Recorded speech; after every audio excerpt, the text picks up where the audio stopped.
Para makauli na ka kuya. Palitan na ako na tanan. Wow, Ha? palitan na naman. Yes, yes, yes. So, pag si Lupin, sir. Tagpilang balutan eh. 40. 40. Sige, sige.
Palunganay.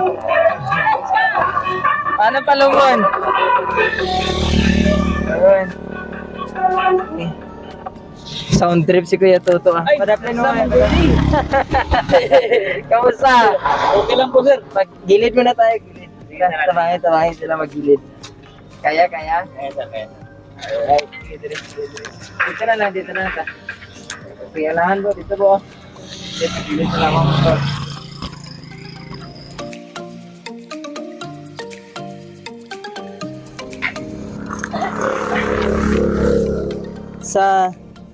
Sa tinagal-tagal ng panahon ba? Sa kadugay sa panahon, nakita rin kita. Nakita rin tayo. Kamusta ka na, kuya? Sige, sir. Nagbalik ka magbenta ng balot? Hindi balot, sir. Ano yan? Kung kinason kung sa Bisaya pa. Daghan pa na eh. Tama pa, sir. Pwede ko tanawon. Sige, sige. Nakita ko ni mo kayo na. Nagulat ka sa akin ah. Wala kasi, bali parang gaiko ang ng trumpa. Ah! Oo, kaya So very sensitive. Para makauli na ka, kuya. Palitan na ako na tanan. Wow.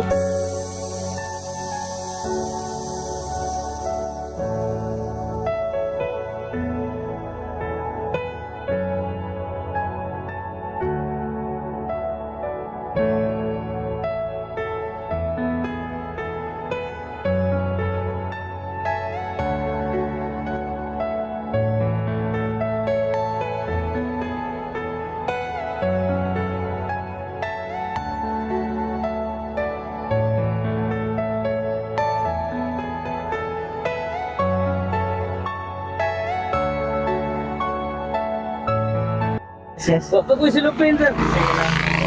Tagpilang balutan eh. 40. 40. Sige, sige. Medyo sir, kay nangamatay ng sisiana pa. Muna siya nga nangamoy na. Ah!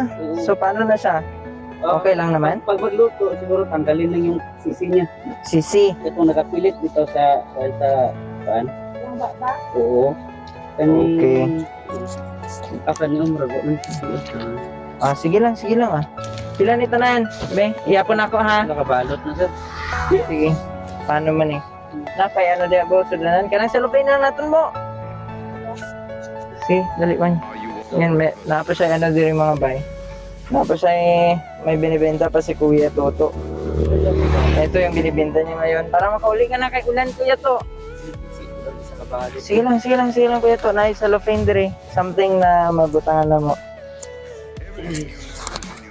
Asa ka pagikan ka ron? Bali, palipat-lipat ng bahay sir. Wala kasing permanente. Oo, saan ka ngayon? Balik ako dito sa poblasyon pero malayo pa sa poblasyon doon sa Purok Pantalo. Oo. May bahay ako doon pero walang kuryente. Kung magka-kuryente, need ng ng extension wire na para makatap ako sa bahay ng Yung iba? oo, Pakihawak. Sila na yan? Dalawa na yan? dalawa. Sige, ilagay nakin. Ilagay ko dito. Dalawa. Sige, dito tatlo. Wala pa. Dito ba sa Aniban? Sige lang. Apat. Para wala na kay ibaligya. Lima.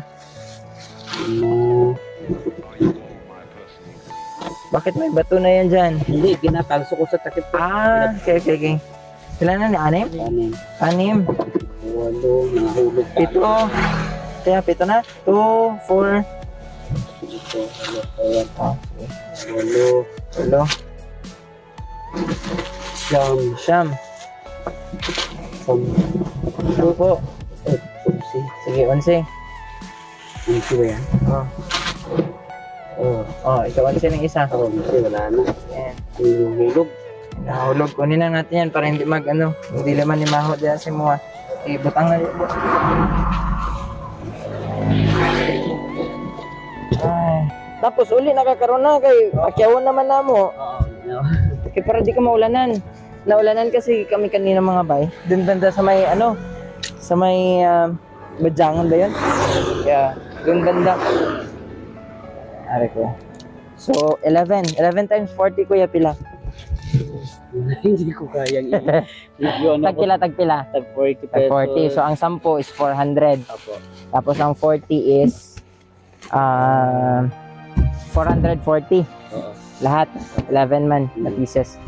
So bibili natin mga bay at kukunin din natin mismo para at least makauwi na talaga si Kuya Tuto. Baka hindi namin kunin, hindi ka pa uuwi. Hindi pa talaga. Kaya nga binalot ko ng punto sa Okay, sige. So paano yan pag uwi ka doon? Kaya ko lang. Kaya mo na. Basta uwi ka na ha. Pahulay na ka karon, pahulay na ka. Tapos, if ever na may panahon tayo, pupuntahan ka namin doon, bibisitahin ka namin sa Purok, Sampaloc. Opo. Sige, magtawag lang mismo mo kung nasa na dapita. Problema kayo kaya ako cellphone. Ano nangyari?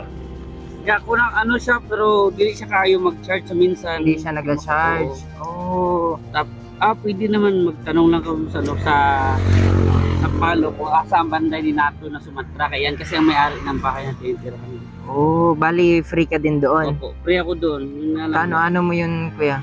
Actually, yung misis niya is misis dati ng tiyuhin ko. Ay, okay. Basta yun. Ito kaya, bali 1,000 pesos yan. Opo. Ha? So, i-keep mo na ang change niyan. Opo, salamat. Pandagdag mo na lang sa doon sa may puhunan mo. Salamat po. No? Pero as much as possible, kami ang natatakot. So, nakita ka namin nung isang araw ba yun? Oo. Kasama mo si Ma'am Chris na paglinawan. Opo, yun yung daanan. Naulanan ka. Opo. Sige lang. Dili na ka naman kayo disturbuhan kuya. Sige Since medyo mag-ulan, itago mo yung pera mo ha. Opo. Baka mawala, no?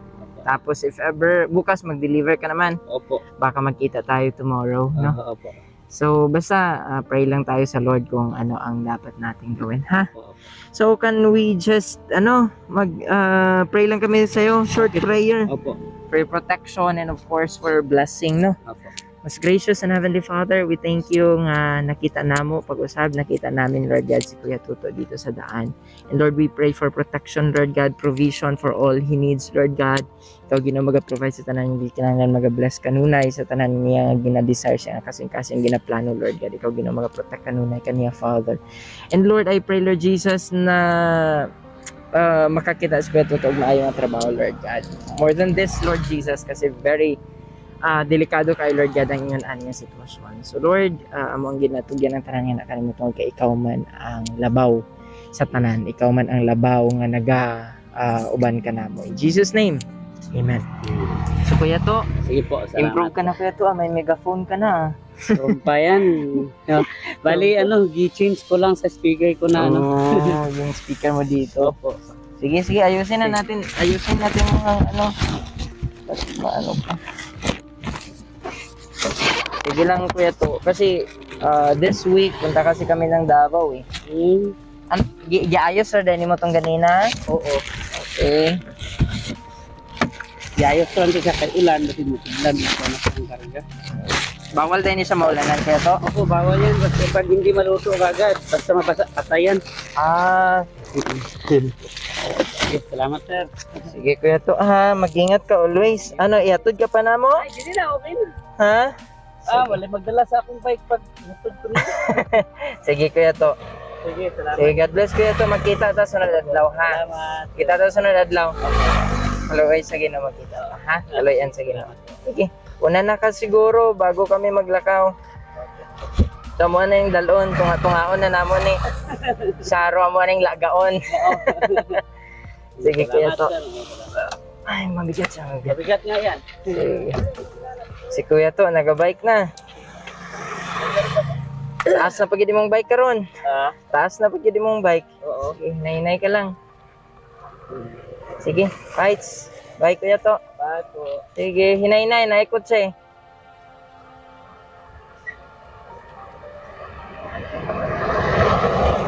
Bye, God bless kuya to.